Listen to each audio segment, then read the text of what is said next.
আর এই মুহূর্তে সরাসরি নজর রাখবো বসিরহাট আদালত চত্বরে তুমুল উত্তেজনা, বিক্ষোভের ছবি সামনে আসছে।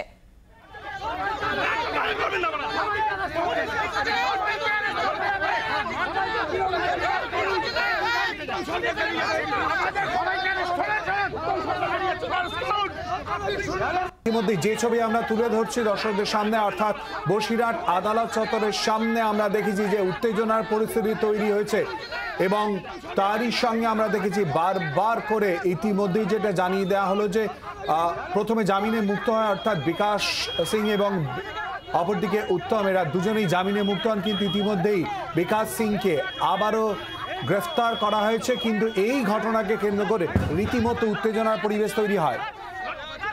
দুদিনের জেল হেফাজতের পরই শর্ত সাপেক্ষে জামিন হয় উত্তম সর্দার এবং বিকাশ সিং এর। আর এই মুহূর্তে বসিরহাট আদালত চত্বরে আমরা নজর রাখছি, আবারও বিকাশ সিংকে পুনরায় গ্রেফতার করা হয়েছে বলে জানতে পারা যাচ্ছে। আর এই খবরের পরই কিন্তু রীতিমতন উত্তেজনা বসিরহাট আদালত চত্বরে। সেখানে বিজেপি কর্মী সমর্থকেরা জড়ো হয়ে বিক্ষোভ দেখাচ্ছেন, পুলিশকে ঘিরে ধরে বিক্ষোভ, তুমুল বাদানুবাদ, সেই ছবি আপনারা দেখতে পাচ্ছেন। তুমুল উত্তেজনা বসিরহাট আদালত চত্বরে, পুনরায় বিকাশ সিংকে গ্রেফতার করা হয়েছে বলে জানা যাচ্ছে। দুদিনের জেল হেফাজতের পর শর্ত সাপেক্ষে জামিন পেয়েছিলেন উত্তম সর্দার এবং বিকাশ সিং, পুনরায় বিকাশ সিংকে গ্রেফতার করা হয়েছে। আর তারপরই তুমুল উত্তেজনা এই মুহূর্তে বিজেপি কর্মী সমর্থকদের। বসিরহাট আদালত চত্বরের সেই ছবি আপনারা দেখছেন, পুলিশকে ঘিরে ধরে বিক্ষোভ, পুলিশের সঙ্গে তীব্র বাদানুবাদ।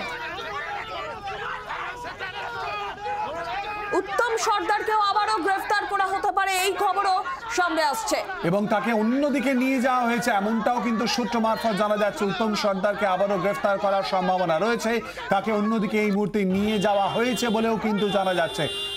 বসিরহাট আদালত চত্বরের সামনে ঠিক কতটা উত্তেজনা ছড়িয়েছিল সেই মুহূর্তে যখন তারা জামিনে মুক্ত পান এবং তারপর যখন বেরিয়ে আসেন, সেই সময়কার ছবি তুলে ধরছি। আমাদের সঙ্গে এই মুহূর্তে রয়েছে আমাদের প্রতিনিধি রণয়। রণয়, ঠিক কি পরিস্থিতি এবং কি জানা যাচ্ছে? ইতিমধ্যে বিকাশ সিংকে আবারও গ্রেফতার করা হয়েছে বলে জানা যাচ্ছে। দেখো, কিছুক্ষণ আগেই যেমনটা বলছিলাম যে বিকাশ সিং এবং উত্তম মন্ডল এই দুজনকে কিন্তু আজকে তাদেরকে জেল পায় 2000 টাকার বন্ডে। তারপরে কিন্তু পুলিশ সূত্রে যেটা জানা যাচ্ছিল একটা সোর্স মারফত যে এই পুলিশের যে সুরক্ষিত মামলার পরিপ্রেক্ষিতে তাদের গ্রেফতার করা হয়েছিল। শুধু তাই নয়, এই উত্তম এবং বিকাশের বিরুদ্ধে আরো অভিযোগ রয়েছে, অর্থাৎ গ্রামবাসী সহ আরো অনেকেই কিন্তু তাদের বিরুদ্ধে অভিযোগ করছেন। যে সমস্ত মামলা রয়েছে তাদের সেই মামলার পরিপ্রেক্ষিতেই কিন্তু তাদেরকে গ্রেফতার করা হতে পারে, এমনটাই কিন্তু আমরা পুলিশ সূত্রে জানতে পারছিলাম। এরপর যখন দেখা যায় বসিরহাট কোর্ট থেকে যখন তারা বেল পেয়ে বেরিয়ে আসছে, এই মুহূর্তে একেবারে রীতিমতো পুলিশ ঘেরাটপে নিয়ে রাখে এবং একই সঙ্গে বিকাশ বেরোতে থাকে তখন রীতিমতো তাকে ধরপাকড় করে। এরপরে রীতিমতো উত্তেজনা শুরু হয়, বিজেপি কর্মীরা সেখানে ছিলেন, পুলিশের সঙ্গে ধস্তাধস্তি বেঁধে যায়। যেখানে আদালতের তরফে বেল পাওয়া হয়ে গেছে, সেখানে কেন আবার পুলিশ গ্রেফতার করছে বা ধরপাকড় করছে, এই নিয়ে কিন্তু তীব্র বাদানুবাদ চলে। এবং যে ছবি তুমি দেখতে পাচ্ছ বসিরহাট কোর্ট চত্বর, কিন্তু এই বাদানুবাদ রীতিমতো বিকাশকে ছাড়ানোর জন্য যেরকম বিজেপি কর্মীরা পুলিশের সঙ্গে রীতিমতো ধস্তাধস্তি শুরু হয়েছে, তিনি পুলিশের পক্ষ কিন্তু বিকাশ সিংকে হেফাজতে নেওয়ার জন্য সেখানে কিন্তু ধরপাকড় শুরু করে। পাশাপাশি তোমাদের জানিয়ে রাখি, এই মুহূর্তে উত্তম মন্ডল তার আইনজীবীদের রয়েছে কোর্টের পিছন দিকে, সেখানে পুলিশ কর্মীরা এই মুহূর্তে ঘিরে রেখেছে। এটা পুলিশ সূত্রে জানা যাচ্ছে বিকাশ সিং যখন গ্রেফতার করা হবে তেমনি উত্তম মন্ডল কিন্তু গ্রেফতার করা হবে।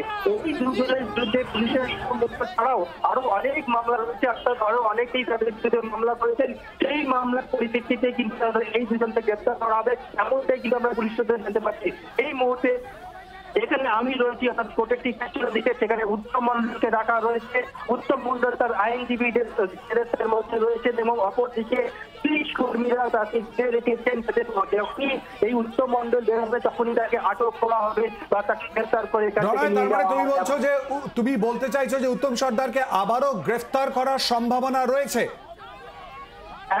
একদমই তুমি জানো এই যে সন্দেশকালী ঘটনা, এই সন্দেশকালী ঘটনা পুলিশের শুধুমাত্র মামলা তাই নয়, এই পরিপ্রেক্ষিতে আরো অনেক মামলা দায়ের হয়েছিল এই বিকাশ সিং এবং উত্তম মন্ডলের বিরুদ্ধে। এবং সেই পরিপ্রেক্ষিতে কিন্তু আজকে যেটা পুলিশ সূত্রে জানা যাচ্ছে যে একটি মামলার ক্ষেত্রে তারা জামিন পেল, অন্য মামলার ক্ষেত্রেই তাদের গ্রেফতার করা হবে, এমন আমরা পুলিশ সূত্রে জানতে পারছি। এরপর দেখা যায় যখন বেল পেয়ে তারা যখন আদালত থেকে বেরিয়ে আসছে, প্রথমে উত্তম মন্ডল এবং পরবর্তীকালে বিকাশ সিং উত্তম মন্ডলকে রীতিমতো কিন্তু অর্থাৎ উত্তম সর্দার এবং অপর দিকে ইতিমধ্যে বিকাশ সিং তাদেরকে জামিনে মুক্তি দেয় এবং তারপরে যখন বেরিয়ে আসে সেই সময় ধুন্ধুমার পরিস্থিতি তৈরি হয়।